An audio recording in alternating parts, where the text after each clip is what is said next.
Hey, thank you so much for tuning in to watch this video.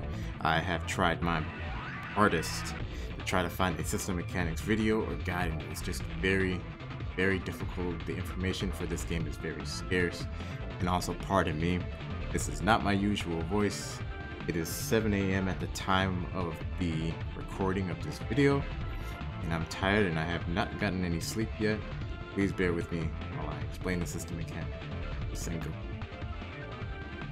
First, I will introduce the game. Sengoku Basara X is an assist-based air dash fighter and is packed with your usual super jumps, double jumps, air dashes, supers, etc. There's a lot going on at the round start of each match, even without the players even needing to do anything.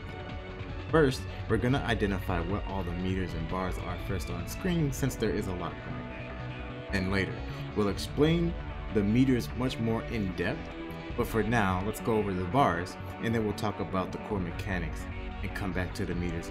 The main thing to mention here is that since this is an assist-based anime fighting, there's usually some sort of life regain with tag fighting or assist-based.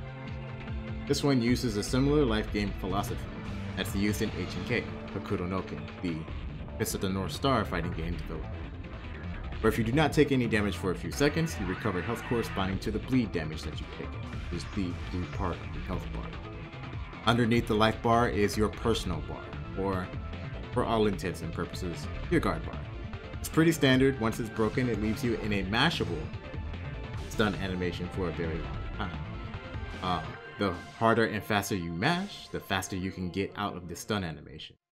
There are some things we should mention about the blocking in this game, since we're talking about the guard bar. Namely just that many of the normals and blast attacks are jump cancelable even on block. We'll talk about blast attacks in just a little bit. You can also charge these blast attacks just long enough to give them a guard break property and a stagger property. More about these blast attacks and these launchers in a little bit. By the way, throws in this game are proximity throws, meaning that you press forward or away with C. So the button notations will be A, B, and C, with C being strong. Next is your Engun meter. This is your assist meter. This assist meter is actually broken into two parts: the assist level and the available meter allocated for utilization. There's a lot of information regarding assist, so we'll come back to this in just a second. At the very bottom, we have the Basara meter, which is basically your standard super meter. You can stock up to 5 supers, and you'll notice there's an orb or circular shape on the left side of that super bar. That will gradually fill when certain conditions are met, and once it's full, and if you have 5 stocks saved, you're allowed to perform a Basara hit, or an Ichigeki, which is basically just an instant kill. Supers are usually done in double quarter circle motions in either direction plus C. To perform the Ichigeki, your one-hit kill, you must first enter the Ichigeki state by pressing A, B, and C all together. Once you are in this mode, you must then input the specific input to execute the Ichigeki. In this case, it's 214, 236C, or quarter circle back, half circle forward C. The combo system is quite familiar if you've played any sort of ArcSys or anime fighter, and this game follows the same Gatlings system that you find in Guilty Gear or Blaze Blue. From weaker to stronger attacks that can be dialed in ABC order. The only exception to this rule is when you are performing a launcher. More on this in a bit. In many cases, you can go from A to C in ABC order, but then go back to a weaker hierarchy of the attack string. So such as going from A, B, C, then back to 6B, because 6B is a command normal. After the combo Gatling system, we also have blast attack. We'll go into these two launcher style attacks that you might have seen in another Guilty Gear game called Exert, Rev 2. Blast attacks is kind of just that. It's a launcher, but it's horizontal. By pressing B and C together, you can get a blast attack which will wall splat for additional combo opportunities.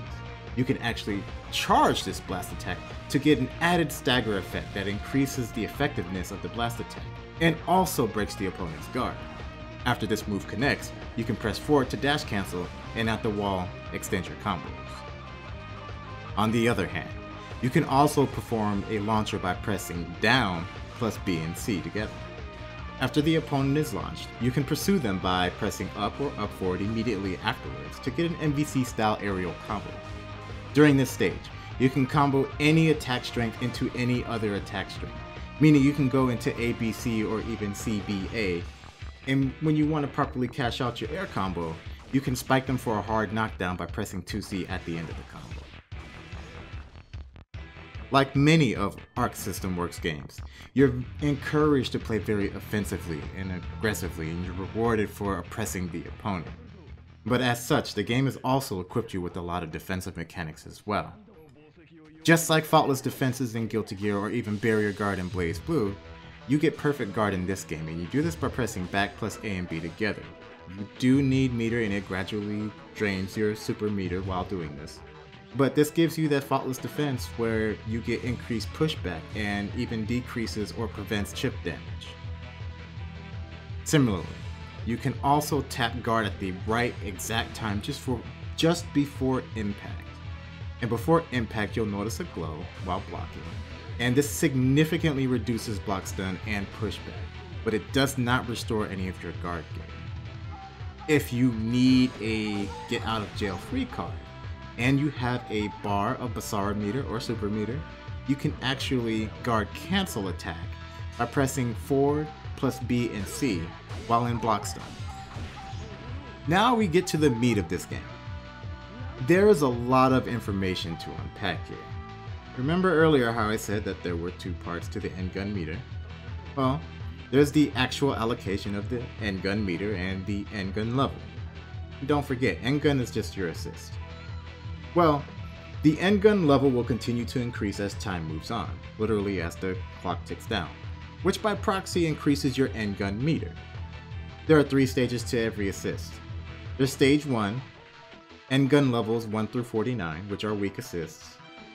Stage 2, where endgun levels are 50 through 99, which are medium assists. And stage 3, endgun level 100, which is your strong assist. You do not get endguns, your assists, right away. Instead, you have to request for the endgun. There is an assist travel time that's indicated by the horseback riding meter that appears once you request for your endgun by pressing D. You can request your endgun at any time, even at level 1. But the higher the level, the more meter utilization you're granted. And once your assist has arrived, you can summon your assist for as long as you have the assist meter. Once that meter has depleted, however, your assist will have to adhere to a cooldown time before you can begin to use them again. Beyond summoning assists though, you now have access to endgun burst and endgun cancels. Once you actually have the access to the assist, meaning this is post-request phase, and they're actually on stage. You can burst by pressing D once you're hit. All you need is just 1 stock of super and the availability of the endgun. With endgun cancels, it's a lot like Roman cancel, or the dash cancels that you see in Hakuto no Ken. These assists allow you to access this game's cancel mechanic, but you can only do this with the assist.